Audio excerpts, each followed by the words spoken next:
தமிழகத்து கட்சி கலை மிகுந்த தாயகமே, கத்தும் கடல் மீது களங்களில் விளையாடும் காவலன் தென்பாண்டி வையகமே, நதியில் விளையாடி தென்றல் மடியில் தவழ்ந்த தமிழ்த்தாயின் தலைமகன் கூத்தன் பிறந்தான், குரலரசன் அங்கிருந்தான், வார்த்தை தமிழுக்கு வழங்கிய தமிழ்வேந்தன் கம்பன் பிறந்தான், வயதான தமிழ் பாட்டி அவை இருந்தால், அரசியலும் பூதலமாய் புடைசூழ நாடறிந்த புகழேந்தி அங்கிருந்தான், நக்கீரன் நன்னாக நவ்வசிலை பொன்சாத்தான், போகூர் மாசாத்தி சிலம்பெடுத்த தக்கோன், காவலர்கள் மூவருமே காத்து நின்ற வாழங்கு காவலராம் நம்பி, பாட்டெடுத்து அவன் தம்பி எத்தனை பேர் அத்தனை பேரும் மொத்தமாய் சேர்த்து யாப்பிலா பாடல் எனும் யார் தரும் கவிதை எனும் மாப்பலா போல் மடியில் வாங்கி காப்பிலா தமிழர் நெஞ்சில் காலமெல்லாம் வீத்திருக்கும் மூப்பிலா தமிழே என் முத்தமிழே வளர்ந்திருக்கிறேன்.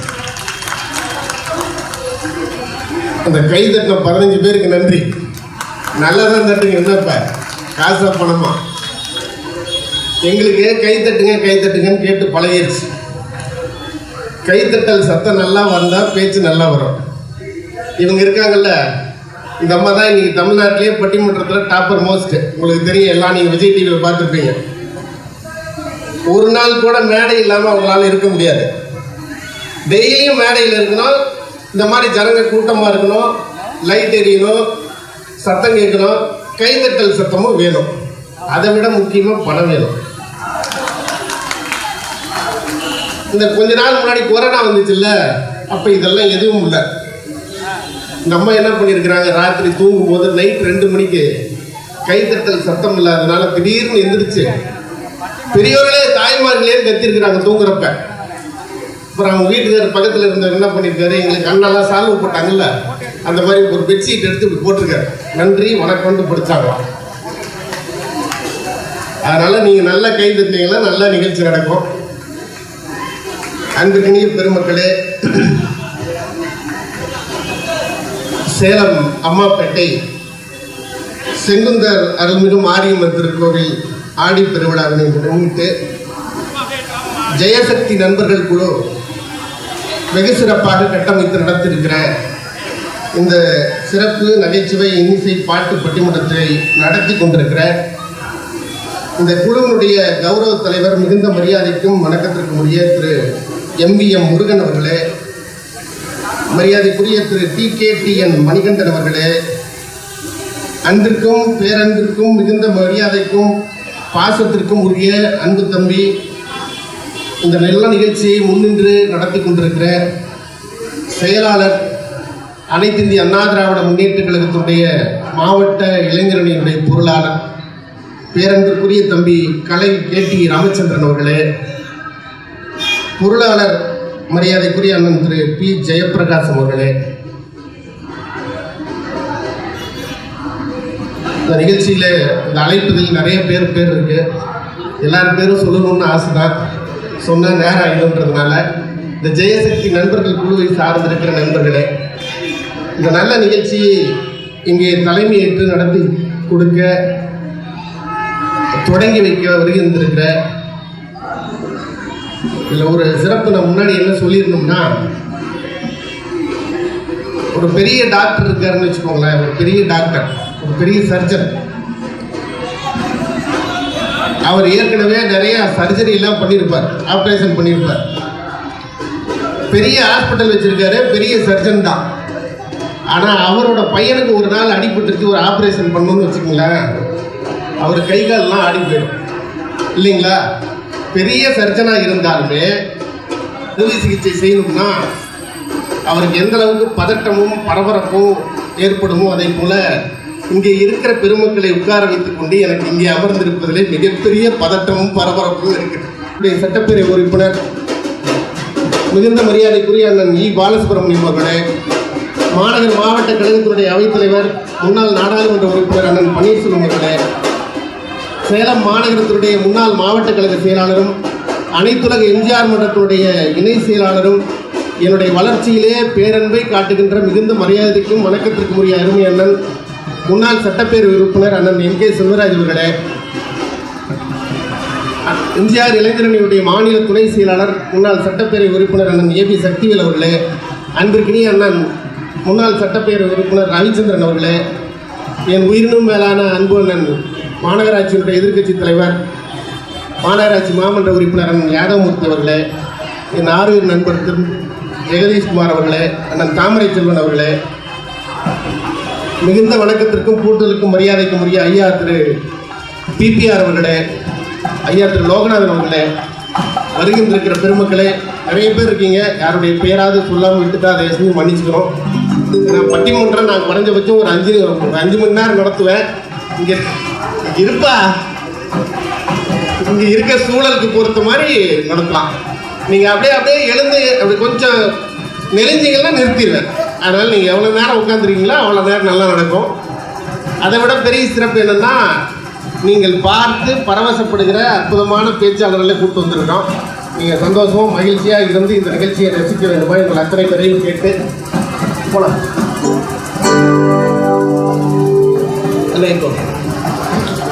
விநாயகனே வெபினையை வேறறுக்க வல்லான், விநாயகனே வேர்க்கை தணிவிப்பாய், விநாயகனே விண்ணிற்கும் மண்ணிற்கும் நாதனுமா, தன்மையினால் கண்ணீர் பணிவும் கணிந்து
விநாயகர் பெருமானை வணங்கி, நீ எல்லாம் தெய்வம் இல்லை எனது நெஞ்சே நீ வாழும் எல்லை, முருகா நீ எல்லாம் தெய்வம் இல்லை எனது நெஞ்சே நீ வாழும் எல்லை, முருகா நீ எல்லாம் தெய்வம் இல்லை.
நல்ல நிகழ்ச்சி.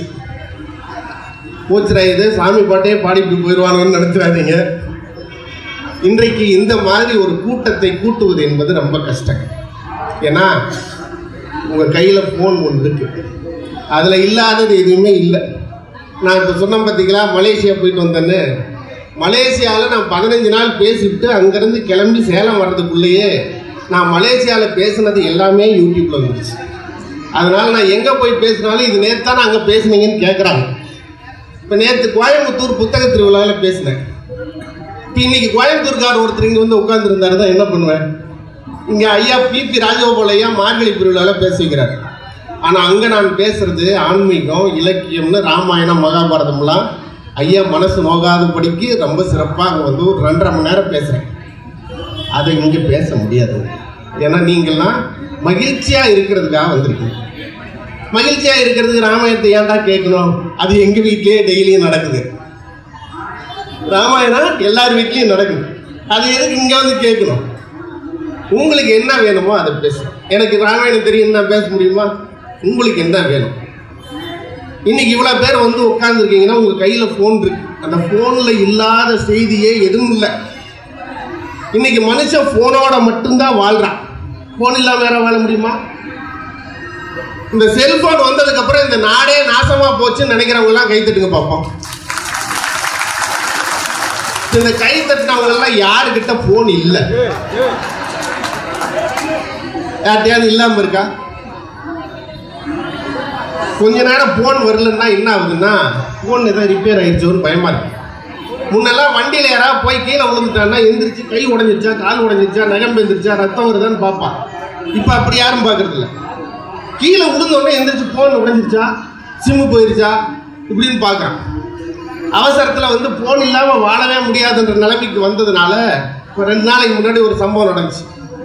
அமஞ்சக்கரை இருக்குல்ல சென்னையில், அதில் ஒரு ஐடி கம்பெனியில் வேலை செய்கிற பையன். இந்த வீடியோ கால் பண்ணுறது உங்களுக்கு தெரியுமில்ல எல்லாருக்கும். வீடியோ கால்னால் ஒருத்தர் முகத்தை ஒருத்தர் பார்த்துக்கிட்டே பேசுகிறேன். இந்த பையன் ஐடி கம்பெனியில் வேலை செய்கிறவனுக்கு வீடியோ கால் வந்துருக்குது. இப்படி பேசிக்கிட்டே வந்தவன், அவன் குடியிருக்கிறது 15 மாடி குடியிருப்பு அப்பார்ட்மெண்ட்ஸ். வண்டியை நிறுத்திட்டான், சாவி எடுத்துட்டான், வீடியோ காலில் ஒருத்தர் பேசிக்கிட்டே போகிறான். லிஃப்ட்டுக்குள்ளே போயிட்டான், பேசிக்கிட்டே இருக்கிறான். 15ஆம் நம்பரை அழுத்திட்டான், லிஃப்ட்டு மேலே போயிட்டு இருக்கு, பேசிக்கிட்டே இருக்கிறான். வீட்டுக்கிட்ட போயிட்டான், காலிங் பெல் அடிச்சிட்டான். இவனும் பேசிக்கிட்டே இருக்கான். காலிங் பெல் அடித்த உடனே வீட்டுக்குள்ளே ஒரு அம்மா இருப்பாங்கல்ல, அந்த அம்மா வந்து கதவை திறக்கணும். கதவை திறக்க வேண்டிய அம்மாவுக்கு உள்ள ஒரு வீடியோ கால் வந்துருக்கு. அந்த அம்மாவுக்கும் ஒரு வீடியோ கால். அவங்களும் அந்த வீடியோ காலில் பேசிக்கிட்டே வந்து கதவுல தாப்பால் திறந்து வந்துட்டு உள்ளே போயிட்டாங்க. இப்போ இவன் ஒரு வீடியோ கால், அந்த அம்மா ஒரு வீடியோ கால். 2 பேரும் பேசிக்கிட்டே என்ன பண்ணுறாங்க, இவன் போய் சட்டையெல்லாம் கட்டி பனியனை கட்டிட்டு முகம் கழுவிட்டு லுங்கி மாற்றிட்டு வந்து சாப்பிட்றதுக்கு உட்காந்துட்டான். அந்த அம்மா வீடியோ காலில் பேசிக்கிட்டே போய் தோசை கல்லில் தோசை ஊற்றி சட்னி அரைச்சி கொண்டு வந்து டைனிங் டேபிளில் வச்சிருச்சு. இப்போ இவன் சாப்பிடுங்க. கொஞ்சம் தோசை எடுத்து சட்னியில் தொட்டுக்கிட்டு வீடியோ காலில் பேசிக்கிட்டே வாயில் வச்சு பார்த்தான் பாருங்க. அப்போ தான் இவனுக்கு ஒரு விஷயம் தெரிஞ்சிருக்குது, நம்ம வீட்டில் சட்னி இவ்வளவு டேஸ்ட்டாக இருக்காது அப்படின்னு. நிமிர்ந்து பார்த்தான். சார், இவன் தோசை சாப்பிட்டுருந்தது பக்கத்து வீடு, தோசை ஊற்றி கொடுத்தது பக்கத்து வீட்டுக்காரன் பொண்டாட்டி, தோசை சாப்பிட்டுட்டு இருந்தவன் பக்கத்து வீட்டுக்காரன் புடிச்சான். என்ன செய்யறதுன்னு தெரியாமல் 2 பேரும் ஒருத்தர் இப்படி பார்த்துக்கிறாங்க. அந்த நேரம் பார்த்து காலிங் பெல் அடிச்சு ஒரிஜினல் வந்துட்டான். அவனுக்கு யாரோ ஒருத்தர் வீடியோ கால் பண்ணிக்கிறான். அவனும் வீடியோ காலில் பேசிக்கிட்டே உள்ளே வந்துட்டு இவனை பார்த்து சொன்னானா, சாரி சார், தப்பான வச்சுக்காதீங்க, உங்கள் வீடுன்னு தெரியாமல் வந்துட்டு நீங்கள் சாப்பிடுங்கன்னு போயிட்டாங்க.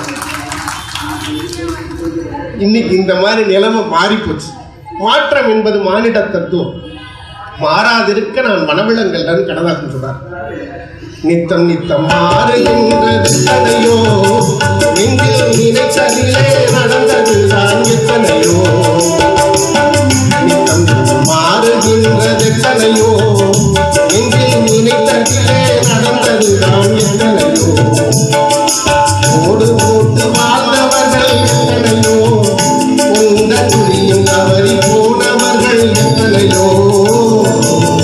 நித்தம் நித்தம் மாறுகின்றதெத்தனையோ.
எத்தனையோ, நித்தம் நித்தம் மாறுகின்றது எத்தனையோ. நிலைமைகள் மாறிப்போச்சு. ஆனாலும் இது போன்ற அறச்செயல்களை நம்மளாம் செய்யணும். இந்த அறம் என்கின்ற வார்த்தை இருப்பதால் தான் இன்னமும் இந்த பூமி சுழன்று கொண்டிருக்கு. அறம்ன்ற வார்த்தை இருக்கிறதுனால தான் இன்னைக்கும் பூமி சுத்துது. அன்பிற்கினிய பெருமக்களை, இந்த நிகழ்ச்சியை நடத்துகிறவர்கள் முன்னாடி நின்று செயல்படுறவங்க அனைத்து இந்திய அண்ணா திராவிட முன்னேற்ற கழகம் என்ற ஒரு ஆழ விருச்சம் என்ற பேரியக்கத்தினுடைய பொறுப்பாளர்களாக இருப்பதனால் நான் சொல்லலை. நான் எங்கெல்லாம் இந்த கட்சி இல்லாமல் மாற்று கட்சி, மாற்று சமூக, மாற்று அமைப்புகள் நடத்துகின்ற இடங்களெல்லாம் கூட நான் இந்த நிகழ்ச்சியை அறம் என்ற வார்த்தைக்கு சொல்லுவது வழக்கம். என் கூட வர்ற பேச்சாளர்களை கேட்டீங்கன்னா தெரியும். அறம் என்கின்ற 3 எழுத்து இன்னும் இந்த மண்ணில் வாழ்வதற்கு 3 எழுத்து சொந்தம். அதற்கு பெயர் எம்ஜிஆர் என்று பெயர். அந்த மாமனிதன் இந்த மண்ணில் விதைத்து விட்டு போன அறம்தான் இன்றைக்கு வரைக்கும் தமிழை காத்து கொண்டிருக்கிறது, தமிழ் மக்களை காத்து கொண்டிருக்கிறது. ஒரே ஒரு செய்தியை மட்டும் சொல்லி நிகழ்ச்சிக்குள்ள போயிடுறேன். உங்க எல்லாருக்கும் மலைக்கல்லன் ஒரு படம் தெரியும், கேள்விப்பட்டிருப்பீங்க, பார்த்துருப்பீங்க. எல்லாரும் பார்த்துருக்கீங்களா? மலைக்கல்லன். அந்த மலைக்கல்லன் படம் வந்தப்போ ஒரு குழந்தை பிறந்தது, தென்காசி மாவட்டம். அந்த குழந்தை பிறந்த போது அந்த குழந்தைக்கு பெயர் வைக்கல. மலைக்கல்லன் படம் வந்துருச்சு, மலைக்கல்லன்னு பேரை சொல்லி கூப்பிடுறாங்க. ஆனால் பேர் வைக்கல அவங்க அப்பா அம்மா. ஏன்னா புரட்சி தலைவர் எம்ஜிஆர் அவர்கள்ட்ட கொண்டு போய் கொடுத்து அவருடைய ஆசீர்வாதம் வாங்கி பேர் வைக்கணும்னு நினச்சிக்கிட்டு இருந்தாங்க. அதுக்கு வாய்ப்பு கிடைக்கல. அந்த சின்ன குழந்தை சின்ன பையனாக இருந்து பெரிய பையனாக வளர்ந்து 5 வயசு ஆயிடுச்சுங்க. 5 வயசு வரைக்கும் அவனுக்கு பேரே இல்லை. இவன் பேர் என்ன? மலைக்கல்லன் சினிமா வந்தப்போ பிறந்தவன், அதுதான் அவனுடைய அடையாளம். அப்படி வச்சிருந்துருக்கிறான். புரட்சி தலைவர் எம்ஜிஆர் அப்ப முதலமைச்சர் ஆகல, திரைப்பட நடிகராக மட்டும் இருக்கார். ராமாவரம் தோட்டத்திலிருந்து அவருடைய கார் வெளியே வருது. வெளியே வந்து இப்படி வளையும் போது இந்த 5 வயது பையனை தோளிலே தூக்கி வைத்துக் கொண்டு அவங்க அப்பா நிற்கிறார். எப்பவுமே புரட்சி தலைவர் வெளியே வரும்போது பல நூறுக்கணக்கானவங்க வெளியூர்ல இருந்தெல்லாம் வந்து அவரை பார்க்கறதுக்காக நிற்பாங்க, உங்களுக்கு தெரியும். அப்படி நின்றுட்டு இருக்கும்போது ஒரு குழந்தையை தூக்கிட்டு ஒரு ஆள் நிற்கிறார். புரட்சி தலைவர் கார் போயிடுச்சு. திரும்ப சாயந்தரம் வரார். ராமாவரம் தோட்டத்துக்கு வீட்டுக்கு வரும்போது பார்த்தா அதே ஆளு அந்த குழந்தையை வச்சுக்கிட்டு நிற்கிறார். 1வது நாள். 2வது நாள் காலையில வெளியே கிளம்பி போகும்போது அதே ஆள் அந்த குழந்தையை தோல்ல வச்சுட்டு நிற்கிறார். 2வது நாள் மாலை திரும்பவும் நிற்கிறார். 3வது நாள் காலை கார் இப்படி கிராஸ் பண்ணி போகும்போது புரட்சி தலைவர் காரை நிற்க சொல்லிட்டார். டிரைவர் நிறுத்தி குழந்தையை தோல் மேலே வச்சுட்டு இருக்காரு, அதனால வர சொல்லுங்கன்னு கூப்பிட்றேன். அவர் பக்கத்தில் வந்தார். என்ன வேணும், எதுக்காக வந்திருக்கீங்க, 2 நாளாக நிற்கிறீங்க? அந்த அப்பா சொன்னார், ஐயா நாங்கள் தென்காசியிலேருந்து வரோம், என் பையனுக்கு பேர் வைக்கணும். எந்த பையனுக்கு பேர் வைக்கணும்னு கேட்டாரா எம்ஜிஆர். இந்த தோல் மேலே இருக்கான 5 வயசு பையன், அவனுக்கு தான் பேர் வைக்கணும். 5 வருஷமா இன்னும் பேர் வைக்கலையா? இன்னும் வைக்கலீங்க. என்னங்க சொல்றீங்க? ஆமாங்க வைக்கல. இவன் எப்ப பிறந்தான்? மலைக்கல்லன் படம் வந்தப்ப பிறந்தான். அதனால மலைக்கல்லனாவே இன்னும் வச்சிருக்கிறோம்.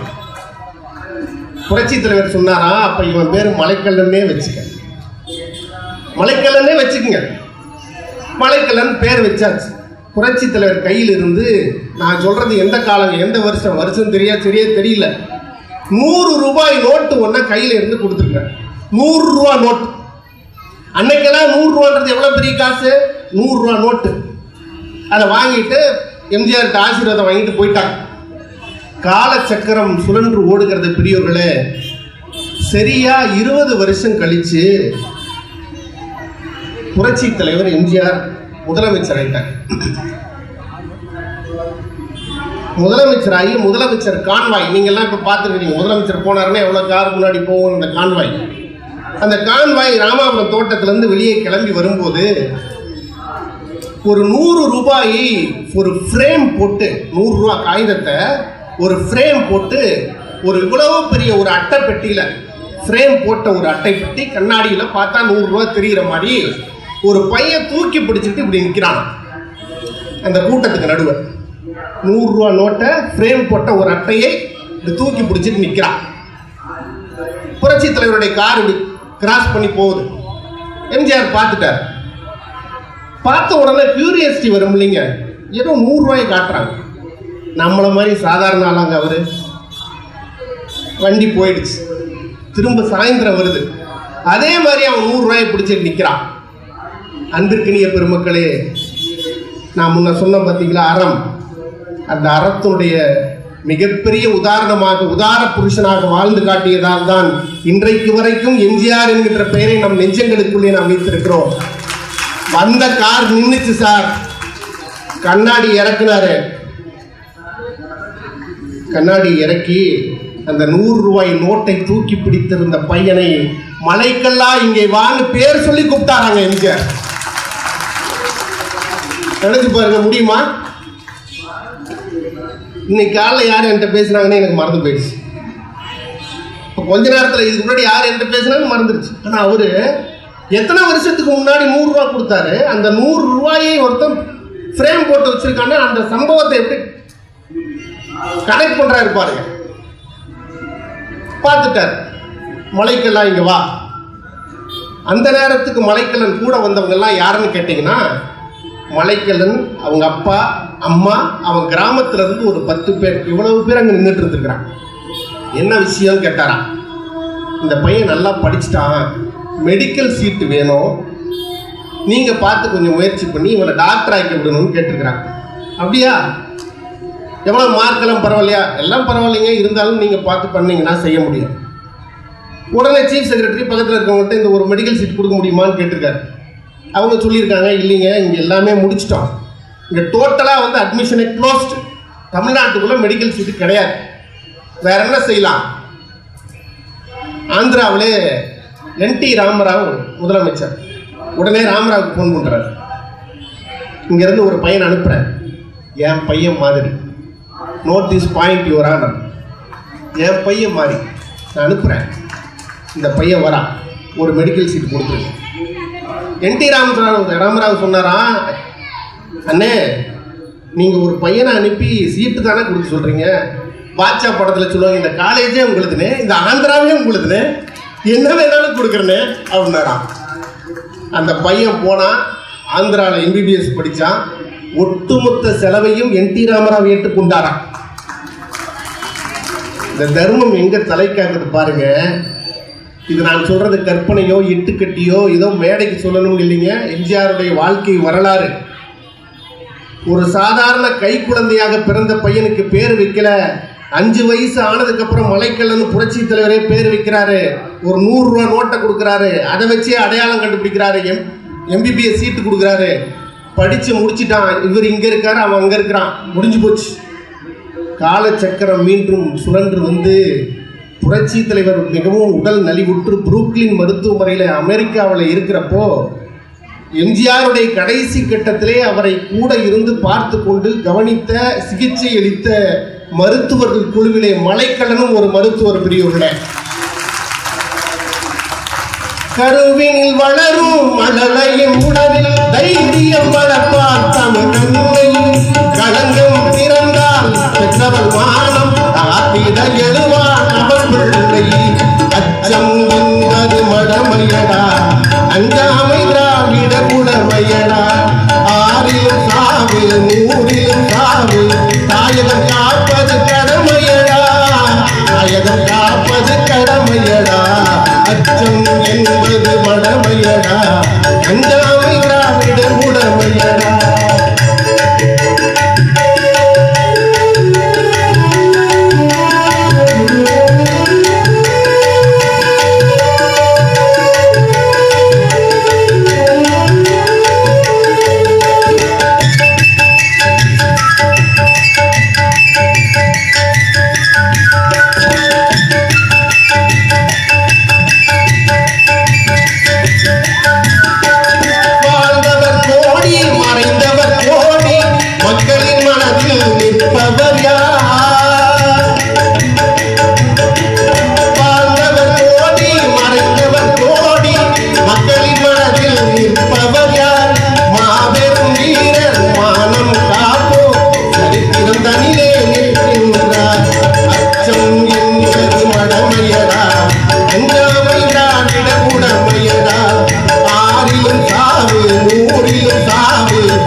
உடமையடா, அஞ்சாமை திராவிடர் உடமையடா.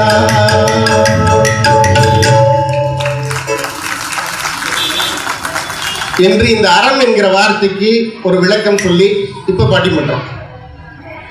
என்ன தலைப்பு சார்? நீங்க எல்லாம் தினமும் வாழ்க்கையில சந்திக்கிற விஷயம் தான். அண்ணா எம்எல்ஏ, அண்ணா சட்டப்பேரவை உறுப்பினர் அண்ணன் பாலசுப்ரமணியன் சொன்னாங்க, குடும்பத்தினுடைய பிக் பாஸ் கணவனா மனைவியா, இவ்வளவுதான். ஆண்களா பெண்களா? இங்க பெண்களும் கொஞ்சம் நிறையவே இருக்கீங்க. குடும்பத்தினுடைய பிக் பாஸ் பெண்கள் தான் சொல்றவங்க எல்லாம் கை தட்டுக்கு பார்ப்போம். அவ்வளவுதானா? ஆண்கள் தான் சொல்றவங்க எல்லாம் கை தட்டுக்கு பார்ப்போம். சரி, கடைசியா சொல்லுவோம், குடும்பத்தினுடைய பிக் பாஸ் ஆண்களே பேசுறதுக்கு 3 பேர் வந்திருக்கிறாங்க. இந்த 3 பேர் யாருன்னு பட்டிமன்ற மரபுப்படி சொல்லணும்ல. அதுல முதல்ல உட்கார்ந்துருக்கவரு இவர் யாருன்னா உங்களுக்கு சொல்லணுமா? உங்களுக்கே தெரியும். நீங்க யூடியூப் திறந்தீங்கன்னா அவர் தான். இன்னைக்கு தமிழ்நாட்டில் இருந்து நான் மலேசியா போறேன்ல, மலேசியாவில் என்ன கூப்பிடுறான், இலங்கையில கூப்பிடுறான், துபாயில கூப்பிடுறான், தாய்லாந்துல கூப்பிடுறான். அங்கெல்லாம் போய் என்னை கூப்பிட்டு பேச வச்சுட்டு, சார் உங்க பட்டிமன்றத்தில் அவங்க கூட பேசுறாரு மஞ்சுநாதன், அவர் நல்லா இருக்காரான்னு கேட்கிறாங்க. அதுதான் அவருடைய பெருமை. இதையெல்லாம் விட அன்பிற்கினிய பெருமக்களே, ஒரு மனிதன் அவனுடைய வாழ்நாளில் இத்தனை பேருக்கு நான் நல்லது செஞ்சுட்டு போனான்னா அத்தனை தர்மமும் அவன் பின்னால் அவன் குடும்பத்துக்கு வந்து சேரும். இதை நம்ம வாழ்நாளில் பார்க்கறது. அதுக்கு மிகப்பெரிய உதாரணம் அன்பு மச்சான் மஞ்சுநாதன். என்ன காரணம்னா, எங்களை மாதிரி நடுவர்கள், பேச்சாளர்கள், இசைக்கலைஞர்கள் ஒரு நாளைக்கு 5 நிகழ்ச்சி நடத்துறார். தென்காசியில் ஒரு நிகழ்ச்சி, மதுரையில் ஒரு நிகழ்ச்சி, சென்னையில் ஒரு நிகழ்ச்சி, செங்கல்பட்டில் ஒரு நிகழ்ச்சி. 5 நடுவர், 20 பேச்சாளர், 30 மியூசிக்கு. இத்தனை பேர் வீட்லேயும் அடுப்பறிதுன்னா மாப்பிள்ளை தான் காரணம். அந்த வகையில் நல்ல மனதுக்கு சொந்தக்காரர். இன்றைக்கு கொங்கு சீமையினுடைய அந்த கொங்கு தமிழை உலகமெல்லாம் கொண்டு போய் சேர்த்து கொண்டிருக்கிற அற்புதமான கொங்கு தமிழுக்கு சொந்தக்காரர்.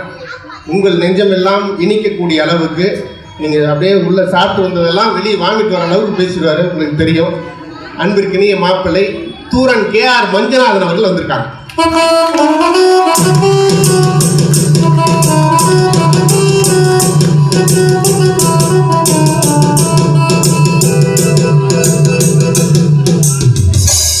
இது குயிலிக்கு போடுற பாட்டு இல்ல, குயிலிக்கு போடுற பாட்டு தானே. எந்த வருஷம் சரியா தெரியல. 100 ரூபாய் நோட்டு ஒன்னா கையில இருந்து கொடுத்துருக்காங்க. 100 ரூபா நோட்டு. அன்னைக்கெல்லாம் 100 ரூபான்றது எவ்வளவு பெரிய காசு. 100 ரூபா நோட்டு. அதை வாங்கிட்டு எம்ஜிஆர் ஆசீர்வாதம் வாங்கிட்டு போயிட்டாங்க. காலச்சக்கரம் சுழன்று ஓடுகிறது பெரியவர்களே. சரியா 20 வருஷம் கழிச்சு புரட்சி தலைவர் எம்ஜிஆர் முதலமைச்சர் ஆயிட்டார். முதலமைச்சராகி முதலமைச்சர் கான்வாய், நீங்க எல்லாம் இப்ப பார்த்துருக்கீங்க. முதலமைச்சர் போனாருன்னா எவ்வளவு கார் முன்னாடி போகும் அந்த கான்வாய். அந்த கான்வாய் ராமாபுரம் தோட்டத்திலிருந்து வெளியே கிளம்பி வரும்போது ஒரு 100 ரூபாயை ஒரு ஃப்ரேம் போட்டு, 100 ரூபா காகிதத்தை ஒரு ஃப்ரேம் போட்டு, ஒரு இவ்வளவு பெரிய ஒரு அட்டை பெட்டியில ஃப்ரேம் போட்ட ஒரு அட்டை பெட்டி, கண்ணாடியில பார்த்தா 100 ரூபா தெரிகிற மாதிரி ஒரு பையன் தூக்கி பிடிச்சிட்டு இப்படி நிற்கிறான் அந்த கூட்டத்துக்கு நடுவர். 100 ரூபா நோட்டை ஃப்ரேம் போட்ட ஒரு அட்டையை தூக்கி பிடிச்சிட்டு நிற்கிறான். புரட்சி தலைவருடைய கார் இப்படி கிராஸ் பண்ணி போகுது. எம்ஜிஆர் பார்த்துட்டார். பார்த்த உடனே கியூரியாசிட்டி வரும் இல்லைங்க. ஏதோ 100 ரூபாயை காட்டுறாங்க. நம்மள மாதிரி சாதாரண ஆளாங்க அவரு. வண்டி போயிடுச்சு. திரும்ப சாயந்தரம் வருது. அதே மாதிரி அவன் 100 ரூபாயை பிடிச்சிட்டு நிற்கிறான். அன்பிற்கினிய பெருமக்களே, நான் முன்ன சொன்ன பார்த்தீங்களா அறம். அந்த அறத்தினுடைய மிகப்பெரிய உதாரணமாக, உதார புருஷனாக வாழ்ந்து காட்டியதால் தான் இன்றைக்கு வரைக்கும் எம்ஜிஆர் என்கின்ற பெயரை நம் நெஞ்சங்களுக்குள்ளே நாம் வைத்திருக்கிறோம். வந்த கார் நின்றுச்சு சார். கண்ணாடி இறக்குனாரு.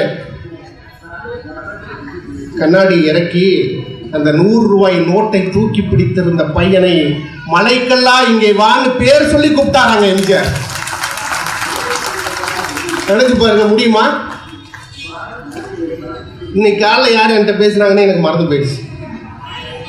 இப்போ கொஞ்ச நேரத்தில் இதுக்கு முன்னாடி யார் என்கிட்ட பேசினாலும் மறந்துருச்சு. ஆனால் அவரு எத்தனை வருஷத்துக்கு முன்னாடி 100 ரூபா கொடுத்தாரு, அந்த 100 ரூபாயை ஒருத்தன் ஃப்ரேம் போட்டு வச்சிருக்காங்கன்னா அந்த சம்பவத்தை எப்படி கனெக்ட் பண்றாரு பாருங்க.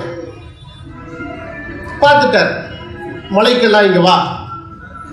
அந்த நேரத்துக்கு மலைக்கல்லன் கூட வந்தவங்க எல்லாம் யாருன்னு கேட்டீங்கன்னா, மலைக்கல்லன் அவங்க அப்பா அம்மா அவன் கிராமத்துல இருந்து ஒரு 10 பேர், இவ்வளவு பேர் அங்க நின்றுட்டு இருந்துருக்கிறான்.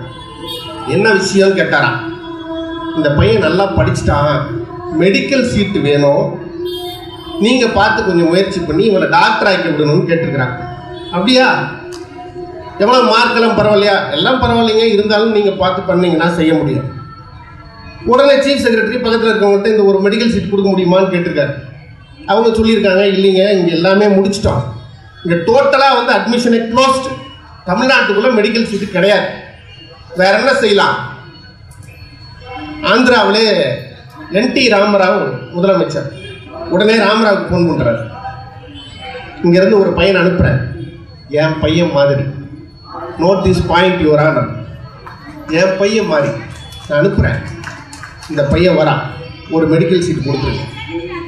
என்டி ராமராவ் சொன்னாரா, அண்ணே நீங்கள் ஒரு பையனை அனுப்பி சீட்டு தானே கொடுக்க சொல்கிறீங்க, பாட்சா படத்தில் சொல்லுவாங்க இந்த காலேஜே உங்களுதுனே, இந்த ஆந்திராவே உங்களுதுனே, என்ன வேணாலும் கொடுக்குறேனே அப்படின்னாராம். அந்த பையன் போனால் ஆந்திராவில் எம்பிபிஎஸ் படித்தான், ஒட்டுமொத்த செலவையும் என்டி ராமராவ் ஏற்றுக்கொண்டாராம். இந்த தர்மம் எங்கே தலைக்காக்குது பாருங்க. இது நான் சொல்றது கற்பனையோ இட்டுக்கட்டியோ ஏதோ மேடைக்கு சொல்லணும் இல்லைங்க. எம்ஜிஆருடைய வாழ்க்கை வரலாறு. ஒரு சாதாரண கை குழந்தையாக பிறந்த பையனுக்கு பேர் வைக்கல, 5 வயசு ஆனதுக்கு அப்புறம் மலைக்கல்லன் புரட்சி தலைவரே பேர் வைக்கிறாரு, ஒரு 100 ரூபா நோட்டை கொடுக்குறாரு, அதை வச்சே அடையாளம் கண்டுபிடிக்கிறாரு, எம்பிபிஎஸ் சீட்டு கொடுக்குறாரு, படிச்சு முடிச்சுட்டான், இவர் இங்க இருக்காரு அவன் அங்க இருக்கிறான், முடிஞ்சு போச்சு. காலச்சக்கரம் மீண்டும் சுழன்று புரட்சி தலைவர் மிகவும் உடல் நலிவுற்று புரூக்ளின் மருத்துவமனையில் அமெரிக்காவில் இருக்கிறப்போ எம்ஜிஆருடைய கடைசி கட்டத்திலே அவரை கூட இருந்து பார்த்து கொண்டு கவனித்த சிகிச்சை அளித்த மருத்துவர்கள் குழுவிலே மலைக்கல்லனும் ஒரு மருத்துவர் பிரிவுகளே. கருவினில் வளரும் மழலையின் உடலில் தைரியம் வளர்ப்பார் தமிழ் களங்கம் திறந்தால் பெற்றவள் மானம் காத்திட எழுவார் அவள் பிள்ளை. அச்சம் என்பது மடமையடா, அஞ்சாமை திராவிட குடமையடா, 6ல் சாவு 100ல் சாவு, தாயகம் காப்பது கடமையடா, தாயகம் காப்பது கடமையடா. அச்சம் என்பது மடமையடா, அஞ்சாமை திராவிட குடமையடா.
என்று இந்த அறம் என்கிற வார்த்தைக்கு ஒரு விளக்கம் சொல்லி இப்ப பட்டிமன்றம்.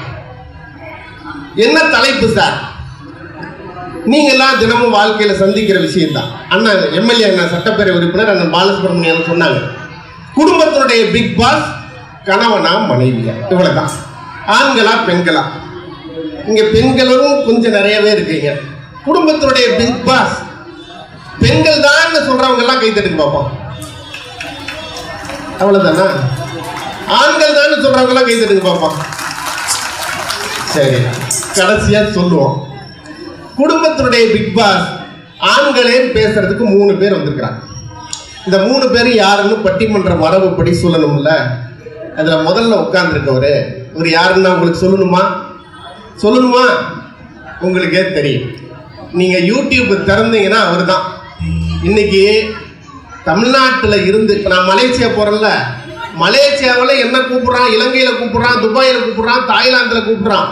அங்கெல்லாம் போய் என்னை கூப்பிட்டு பேச வச்சுட்டு, சார் உங்க பட்டிமன்றத்தில் உங்க கூட பேசுறாரு மஞ்சுநாதன், அவர் நல்லா இருக்காரான்னு கேட்குறாங்க. அதுதான் அவருடைய பெருமை. இதையெல்லாம் விட அன்பிற்கினிய பெருமக்களே, ஒரு மனிதன் அவனுடைய வாழ்நாளில் இத்தனை பேருக்கு நான் நல்லது செஞ்சுட்டு போனான்னா அத்தனை தர்மமும் அவன் பின்னால் அவன் குடும்பத்துக்கு வந்து சேரும். இதை நம்ம வாழ்நாளில் பார்க்கறது. அதுக்கு மிகப்பெரிய உதாரணம் அன்பு மச்சான் மஞ்சுநாதன். என்ன காரணம்னா, எங்களை மாதிரி நடுவர்கள், பேச்சாளர்கள், இசைக்கலைஞர்கள் ஒரு நாளைக்கு 5 நிகழ்ச்சி நடத்துறார். தென்காசியில் ஒரு நிகழ்ச்சி, மதுரையில் ஒரு நிகழ்ச்சி, சென்னையில் ஒரு நிகழ்ச்சி, செங்கல்பட்டில் ஒரு நிகழ்ச்சி. 5 நடுவர், 20 பேச்சாளர், 30 மியூசிக்கு. இத்தனை பேர் வீட்லேயும் அடுப்பறிதுன்னா மாப்பிள்ள தான் காரணம். அந்த வகையில் நல்ல மனதுக்கு சொந்தக்காரர். இன்றைக்கு கொங்கு சீமையினுடைய அந்த கொங்கு தமிழை உலகமெல்லாம் கொண்டு போய் சேர்த்து கொண்டிருக்கிற அற்புதமான கொங்கு தமிழுக்கு சொந்தக்காரர். உங்கள் நெஞ்சமெல்லாம் இனிக்கக்கூடிய அளவுக்கு நீங்கள் அப்படியே உள்ள சாப்பிட்டு வந்ததெல்லாம் வெளியே வாங்கிட்டு வர அளவுக்கு பேசிடுவார். உங்களுக்கு தெரியும். அன்பிற்கினிய மாப்பிள்ளை தூரன் KR மஞ்சுநாதன் அவர்கள் வந்திருக்காங்க.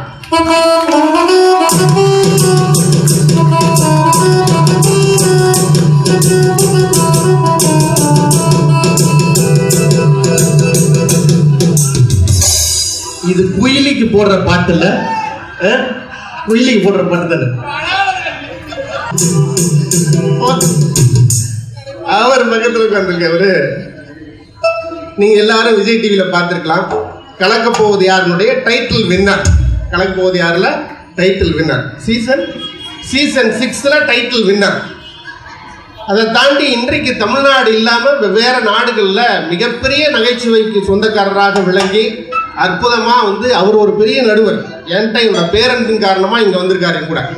நல்ல நகைச்சுவைக்கு சொந்தக்காரர், எல்லாத்தையும் தாண்டி நல்ல மனிதர், நல்ல நண்பர், 6 உடன்பிறப்பு. அரக்கோணத்திலிருந்து கலக்க போவது யாரு தினேஷ் அவர்கள் வந்திருக்காங்க.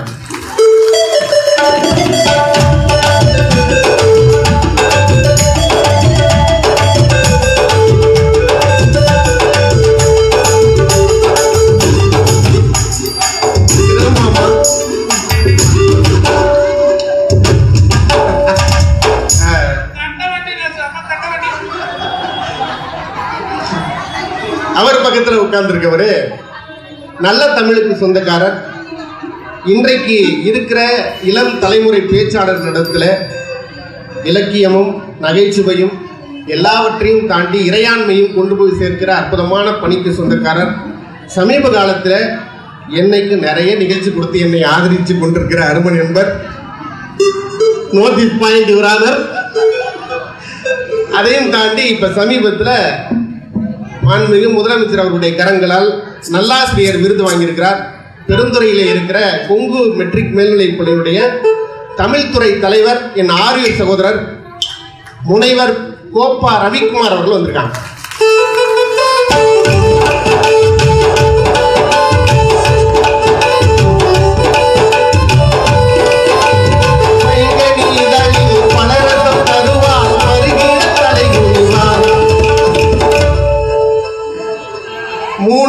வந்துட்டாங்க.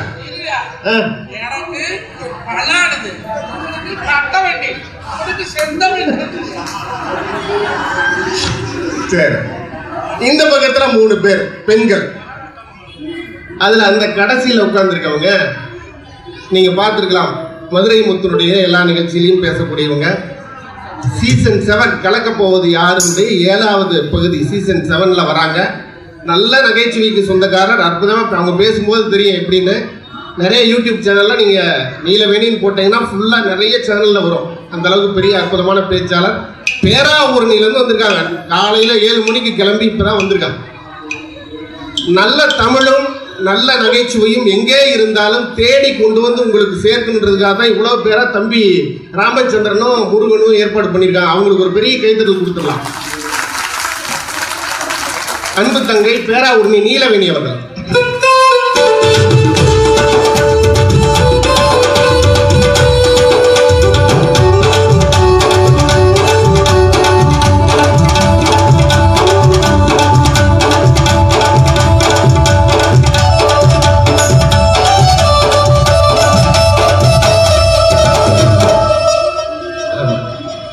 லேடிஸ்க்கு வாசிக்கிறதுன்னா குஷி ஆயிடுறீங்க. இவ்வளவு நேரம் இவங்களுக்கு வாசிச்சப்ப இல்லையே இந்த எனர்ஜி ரைட்டு.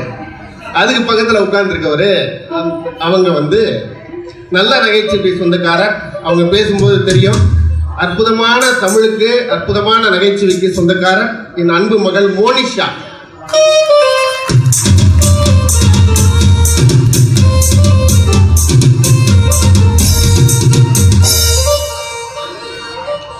அவங்க வந்து கன்னியாகுமரியிலேருந்து வந்திருக்காங்க. நாகர்கோயில் அவங்க ஊரு.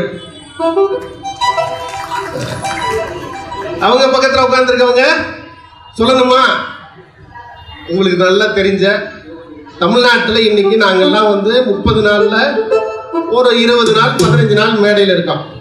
இவங்க 30 நாளில் 55 மேடைக்கு போகிறாங்க. இப்போ இங்கே எனக்கு வர்றாங்கல்ல, ஒரு 5 நாளைக்கு முன்னாடி தான் இங்கேயே வந்து நடுவரை பண்ணிட்டு போயிட்டாங்க. அப்புறம் ஏன்ட்ட வேற சொன்னாங்க, சார் நீங்க கூப்பிட்ட இடத்துக்கு நாங்கள் போயிட்டு வந்துட்டேன்னு, இருந்தாலும் பரவாயில்ல வாங்கன்ட்டேன். அதையெல்லாம் தாண்டி ஒரு பெண்மணியாக அவங்களுடைய நகைச்சுவையை மட்டுமே வைத்துக் கொண்டு அவங்க பையனை இன்னைக்கு டாக்டர் ஆக்கிட்டாங்க. நல்ல ஒரு கைத்தறிஞ்சிருக்காங்க. சிவகாசி அது அவங்க ஊரு. சிவகாசியில பட்டாசு எப்படி வெடிக்கும், அந்த மாதிரி சிவகாசி பட்டாசு மாதிரி சரமாய் நகைச்சுவைகளை கொண்டு வந்திருக்கிற சிவகாசி சசிகலா.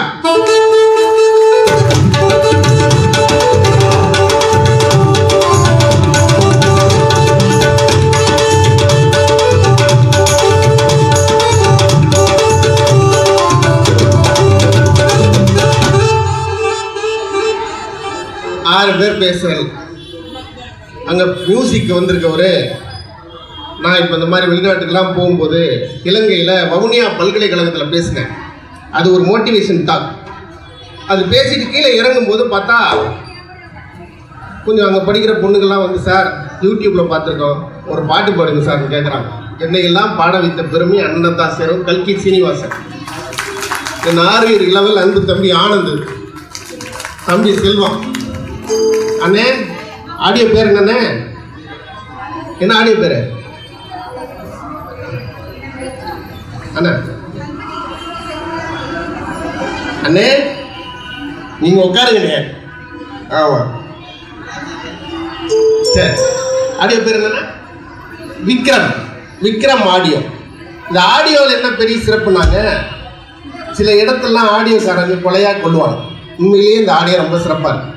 கொஞ்ச நாள் முன்னாடி கரூரில் ஒரு பட்டிமன்றம், நான் பெரிய பட்ஜெட். இந்த பட்டிமன்றத்துக்கு போய் பேச ஆரம்பிச்ச உடனே சத்தம் சரியாக வரல.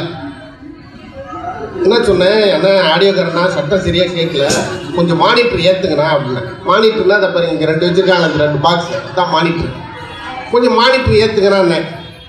அந்த ஆடியோக்காரர் என்ன பண்ணார், கீழே குனிஞ்சு ஒரு 2 நிமிஷம் உட்காந்துக்கிட்டு திரும்பி எந்திரிச்சார். ஏற்றிட்டீங்களாண்ணா? ஏற்றியாச்சு. திரும்ப ஒரு பாட்டு பாடுனேன்.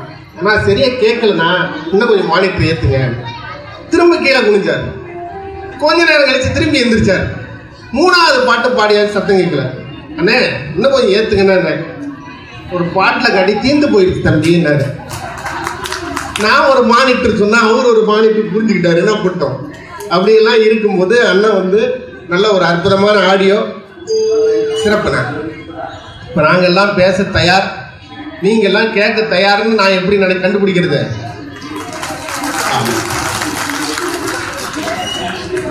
மலர்ந்தும் மலராத பாதி மலர் போல வளரும் வெளிவண்ணமே,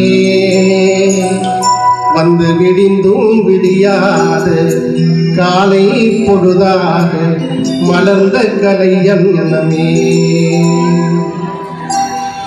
மலர்ந்தும் மலராத பாதி மலர் போல வளரும் விழிவண்ணமே வந்து விடிந்தும் விடியாத காலை பொழுதாக வளர்ந்த கலை அன்னமே நதியில் விளையாடி கொடியில் தலை வீதி கடந்த இடம் தென்றலே மலர் பொதிகை மலை தோன்றி மதுரை நகர்கண்டு பொழிந்த தமிழ் மன்றமே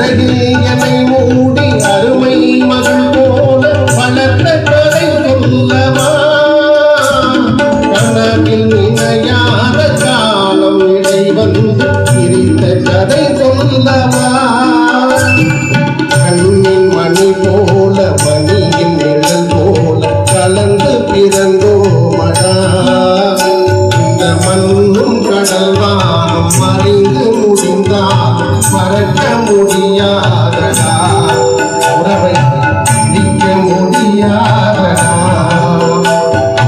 மலர்ந்தும் மலராத பாதி மலர் போல மலரும் விழி வண்ணமே கண்டு விடிந்தும் விடியாத காலை முழுதாக வளர்ந்த கலையன்னமே நதியில் விளையாடி கொடியில் தலை சீவி கடந்த இளம் தென்றலே மலர் பொதிகை மலை தோன்றி மதுரை நகர்கண்டு பொழிந்த தமிழ் மன்றமே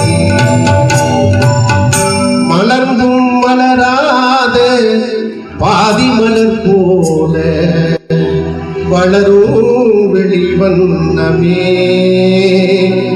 வந்து விடிந்தும் விடியாத காலை பொழுதாக மலர்ந்த கலையன்னமே.